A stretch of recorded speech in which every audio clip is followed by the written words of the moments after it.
Welcome to Your Thoughts, Your Reality with Michael Cole, the podcast that shines a compassionate light on the journey of veterans battling through life's challenges.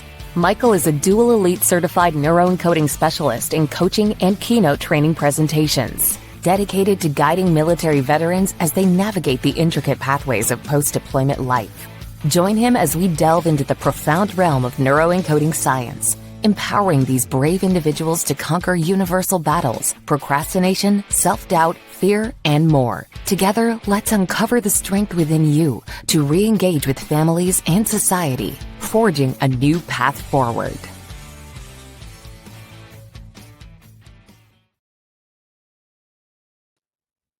Hello, everybody. So my guest just dropped off, so we're going to hang out for just a second and be back as soon as I see him pop back on.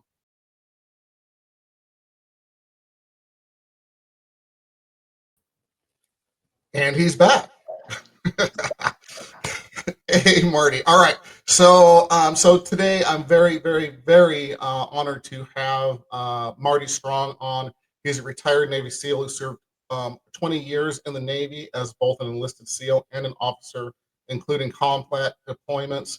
He's a CEO of Warriors Haven USA, and it's a game changer for vets. So I'm super excited to really get into this and talk to him about that. It is a vocational focused nonprofit helping veterans transition into meaningful civilian careers.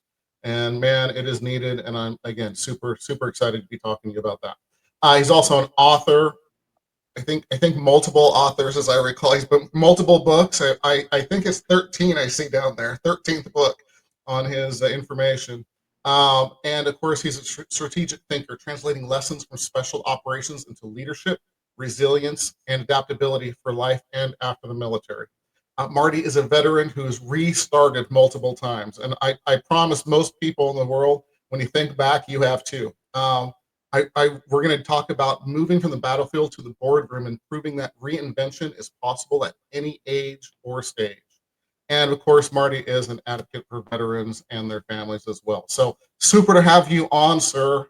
Tell us a little bit more about yourself. I'm glad we got the tech stuff figured out.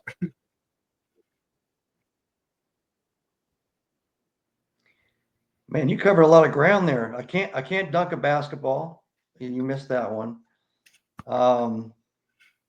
Yeah, so I think the interesting part of the story of my life, or the journey of my life, is that comment that you made in the intro about the restarting.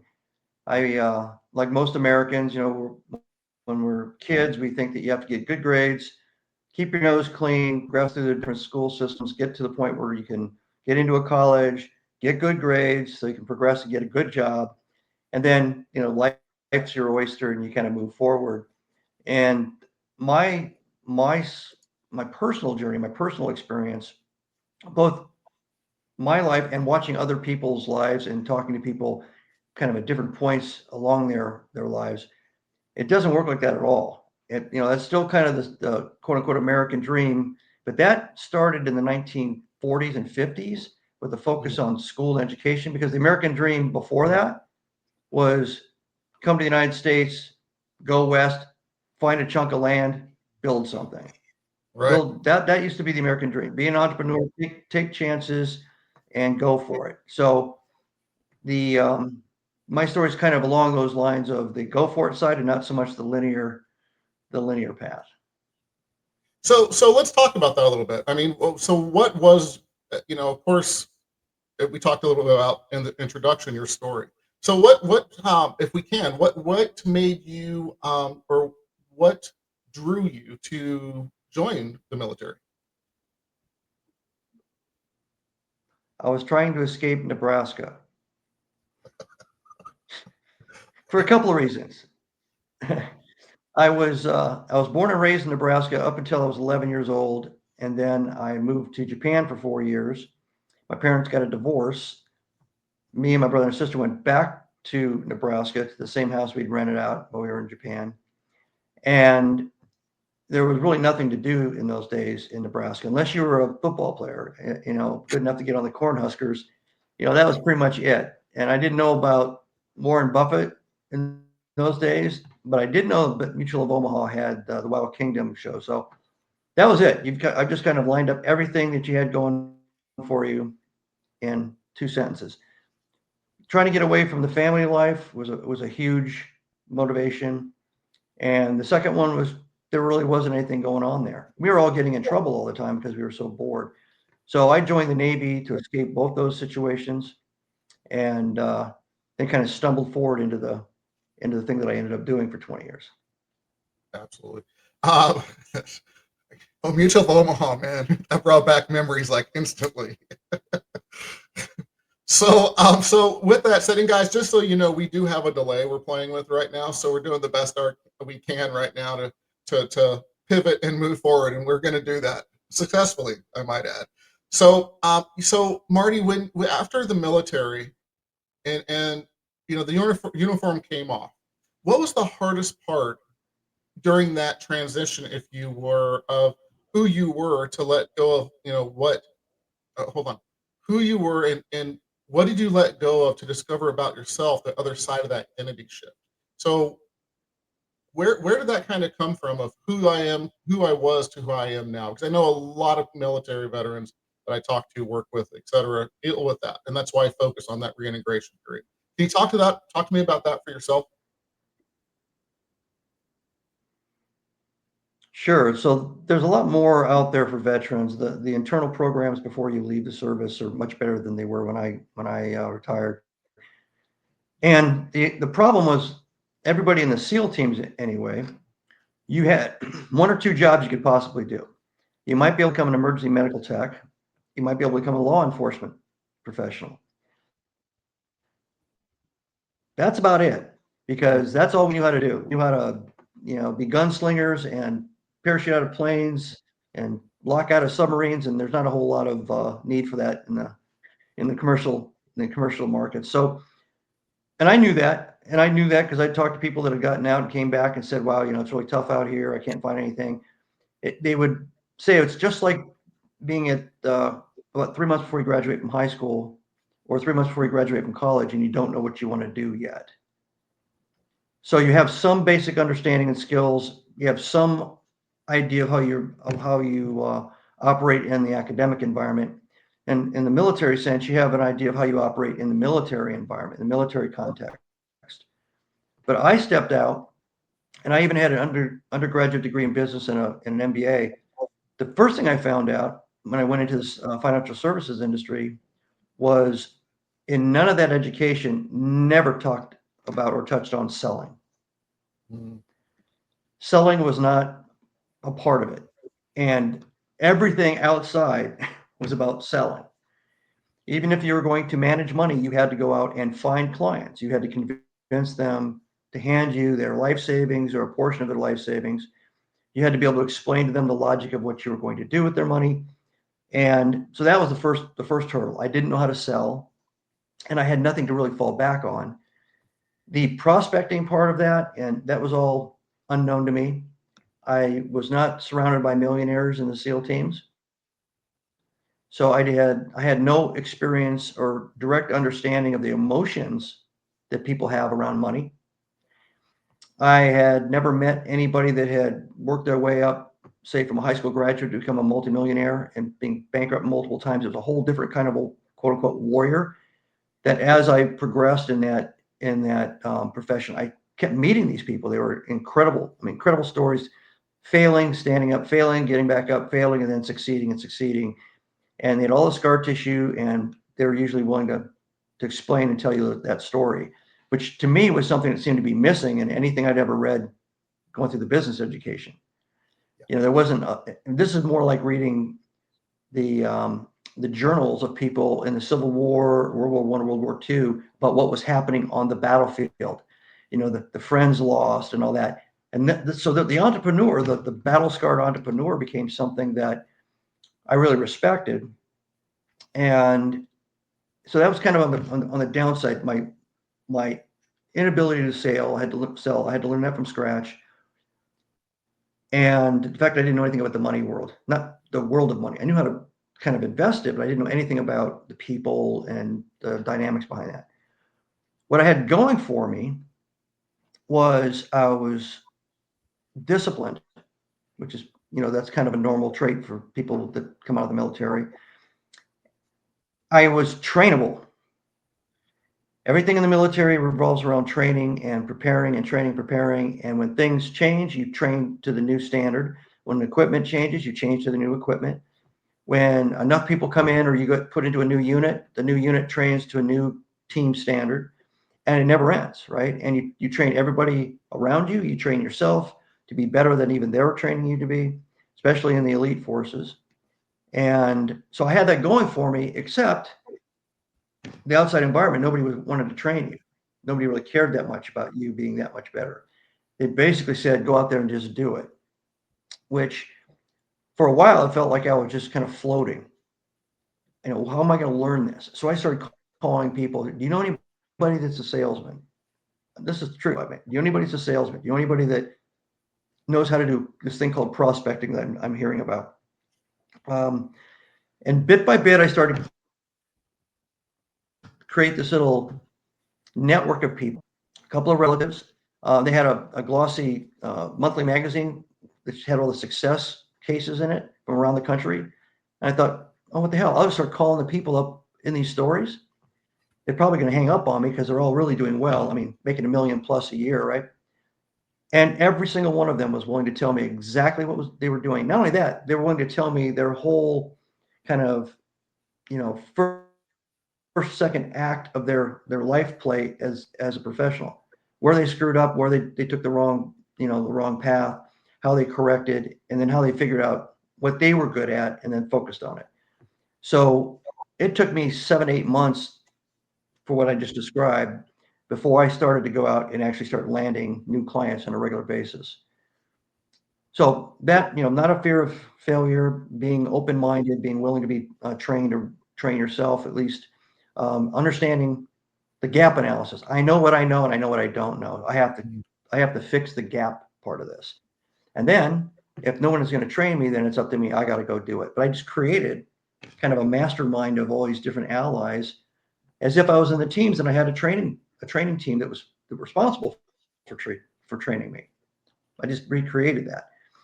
And I stumbled into it. It wasn't like I was super genius. I sat there on day one and said, this is what I'm going to do. I mean, I just stumbled and attempted all kinds of things and failed. The last part is kind of the positive part.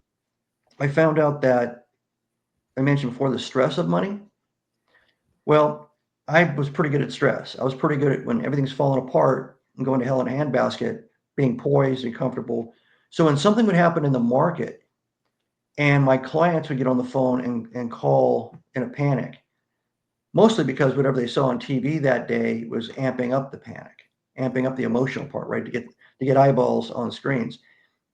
I found that I was very good at kind of comforting them and settling them and reminding them of the plan that we'd put together and saying, why don't you come on in? When something bad happened in the market, it was clear, I would invite people to come in and go through a review and everything, where I found out my peers later on were dodging the phone.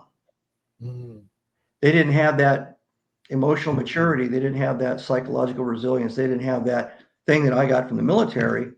And so they would hide. And I ended up getting a lot of clients whenever there was a really bad event in the markets, because my clients would say, well, that's not what Marty did. Marty actually contacted me, brought me in. He engaged, and a friend of mine that I referred, he engaged him too. And he's not even a big client. He talked to everybody to make sure they understood what was going on. That was directly from the military experience. Yeah, absolutely. And I want to, you've said so many good things. I've tried not to jump in. So, I just want to go back 18 steps. All right. Pay attention, everybody that's listening and, on podcast forums, future, and of course now, it's about getting back up. Right. And listen, man, I've done the same thing. Life has not been at just this amazing straight upward trajectory, right? But when you fail, if you call it that, right, you're not failing. That's just your opportunity to learn. It's just your opportunity to learn and move forward. And that's exactly the story of Marty Strong, right?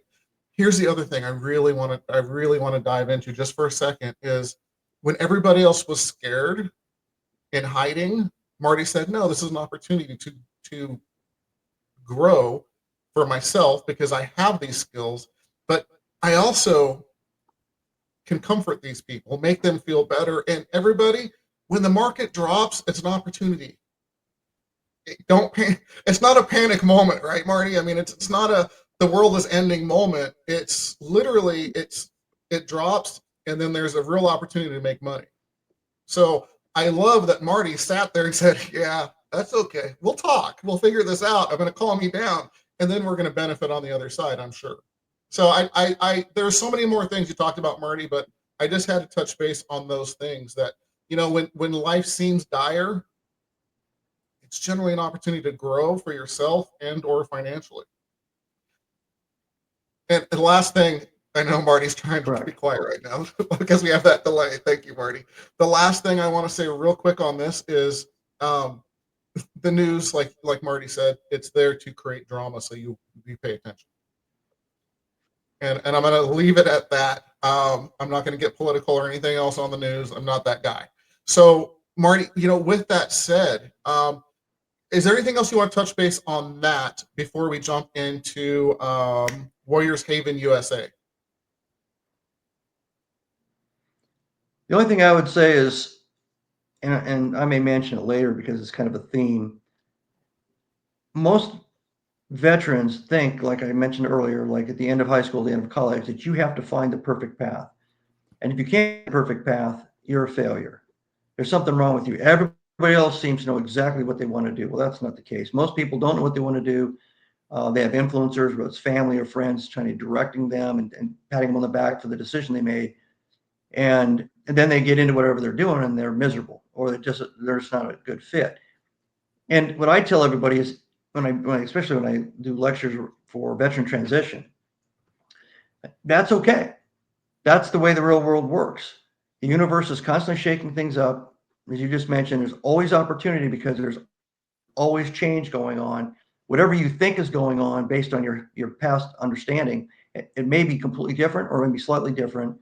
So just apprentice yourself to the world when you walk out as if you're brand new. Learn everything you can. What's the status quo today, the reality today? And then look at all the things you'd like to do some research, and like I said, be an apprentice. Set aside the fact that you maybe had high rank, or you were fantastic at whatever you did in the military. Humble yourself a little bit. You want to own a restaurant? And apprentice yourself. Learn it from the ground up. And then when you know every aspect of the operations of a successful restaurant, then go and buy a restaurant or go for a job that's managing a restaurant. That's how you kind of get ahead. And then you do that for 2 or 3 years and you find out, I don't really think I like the restaurant business. Start the whole process again. There's nothing that says you have to be one thing for the rest of your life. Absolutely love that you said that. I cannot tell you how that lands for me. I've been in the construction industry or that similar niche most of my life, and at 51 years old, I said, what do I want to do when I grow up?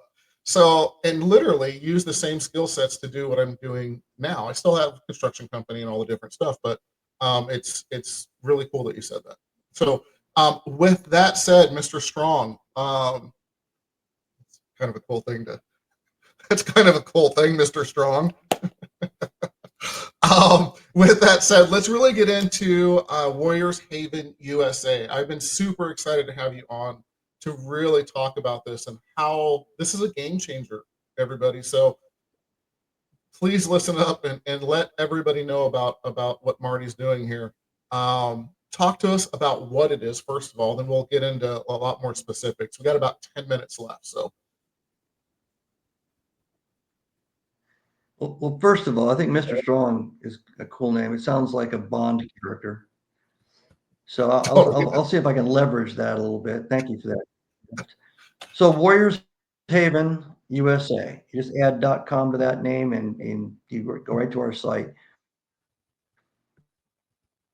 It's a vocational education foundation. What that means is everything under the sun. We aren't trying to find housing for veterans. We're not trying to find. We don't have psychiatrists and psychologists on staff to deal with PTSD, traumatic brain injury, et cetera. We aren't trying to get scholarships for the kids of veterans or for the veterans themselves. there's a lot of things that people are doing out there in great organizations, and that, like say Tunnels for Towers or something, what they're doing, they're really, really good at. So the founder and myself, I'm a co-founder, Pete Gary, who was a Force Recon Marine for 8 years. We met in 1994 and been friends ever since.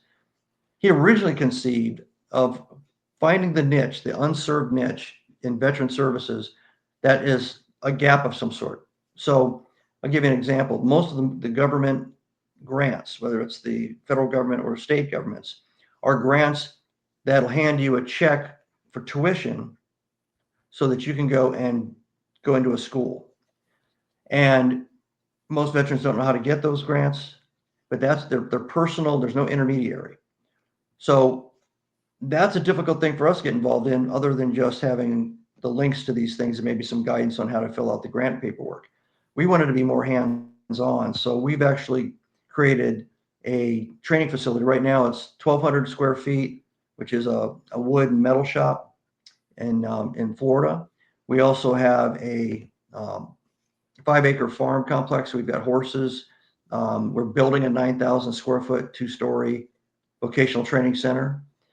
We're doing virtual business academy right now. So we've got veterans that come in virtually. We link them up with people, and sometimes it's depending on, it could be an early stage business that they're working on, or they could actually be somewhere where they're having problems with scaling, and it doesn't matter what the business is. Oddly enough, I thought when we started doing that, we would get, smaller scale businesses, a food truck, or, a restaurant or something like that. And the first person was a former Army enlisted guy who worked his way up through college after he got out and got a PhD in physics. And 7 months ago, he started a software company. He's developing software. And so he's doing patenting. And I happen to know lots and lots of people in technology. I've been on lots of technology boards. So my mentoring for him initially was connecting him with people that know how to get rounds of funding for his company, people that know. The guy I connected with has 100 patents filed, very, very successful patent guy. Other people that are kind of peripheral to what he's doing with the software and the sensor systems and things, people that sell those things, so he can tell them about the market, who's buying, who's not buying, pros and cons of doing commercial only, government only, or combination. So I'm just kind of, in that case, I'm the facilitator. Now, he has some mechanical stuff he wants to fix or understand. And so we've helped him a little bit about like hiring and firing, and do you bring in full-time employees, or do you use freelancers, all that kind of stuff. Do you create an office, or do you work out of your garage? These are things that may not seem important, but they're not instinctive.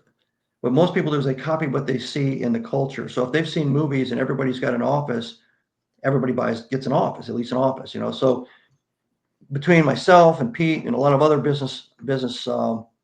successful business people, we can answer those questions and connect them. So that's kind of the academy piece, which is, it's mentoring and coaching. Now we're getting into some virtual courses. So I've got 3 very successful entrepreneurs, one in AI, one in cyber software, and one in business planning. The business planning one has a very successful book, and they've all built online courses. And they've all told me they will let us have those courses set up, and we can bring veterans in. And so in those 3 particular categories, veterans can come in and learn about those three different categories. So that's going to explode faster because it's virtual. We don't have to build a building to do it. But we've already conducted woodworking with veterans. We've already done canine and equine therapy with veterans. There's 3 levels. First level is 1 day. It's essentially an experience. Main point of it is either therapeutic or give them a little taste of what woodworking is and metalworking. I'm talking, we got high-end lasers and lathes and big 3D printers and every kind of bell and whistle you can think of. So level 2 is anywhere from a week to a month in duration, and we teach them a skill. Now that skill may be to know how to use a particular key machine that's in every single manufacturing plant, or how to use multiple machines if they want to start doing things on their own, whether for themselves or to sell objects that they make. And the culinary side is the same thing. They want to do it for their own pleasure. Then the level 2 is to learn specific capabilities, to learn to have knowledge and capabilities. So when they walk out, they can actually do something or build something or cook something they never could before. Level 3 is a much longer program, and it's an apprentice to onboarding program. So we've got lots of different kinds of industries. Lots of people in corporate America have signed up. Not just huge companies, middle-sized companies. We have Michelin level restaurants that have said, you teach them how to use these particular tools in the kitchen, this particular normal operating system in the kitchen, how the flow works, how the patterns work, how it's managed. Guess what we're going to do? We're going to bring them into that kitchen. We'll bring them to our kitchen, we'll pay them, and we'll take them from that point forward. So that's great. That's the whole community, the whole kind of American kaleidoscope all pitching in when they can, where they can. So that's pretty much what Warriors Haven USA is. It's an attempt to address that niche, and I think we'll probably stay that way because the most successful of all charities are this way, I think, and a lot of businesses are too. The more successful ones tend to find a lane, and they get really, really good at it, and therefore they're delivering like a laser beam right to the beneficiaries that they targeted. Yeah, absolutely love it. There's so much opportunity for vets with what you're doing because it is a gap, right? And I'm so glad that you literally, I'm sorry, you and who's the other person you're working with? Pete Gary. Thank you. I just wanted to get the name out there again. Absolutely, just doing amazing, beautiful things with this because I've not heard when I talked to you when you wanted to be on the show. It's like I haven't heard about anybody else doing all the things you're doing, and it's just I truly believe it's a game changer. So grateful you're out there doing what you're doing, man. With that said, we got about 2 minutes left. How do people reach out to you, sir? Well, there's 2 ways. MartyStrong.com. That's pretty simple. That's all my personal information, my speaking programs, access to my books are on the homepage. That'll take you straight through to Amazon.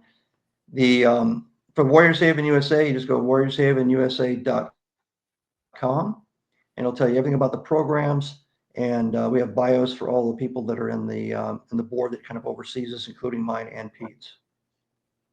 Fantastic. So I'm gonna. I know I told you this is how we structure with 3 questions or 3 tips at the end. I'm gonna actually ask for a 4th one from you because you're a plethora of information and it's usable information, which is the fantastic part about this. So I just want to start off with the 3 tips. So if you can give us 3 tips to get veterans and their families further faster.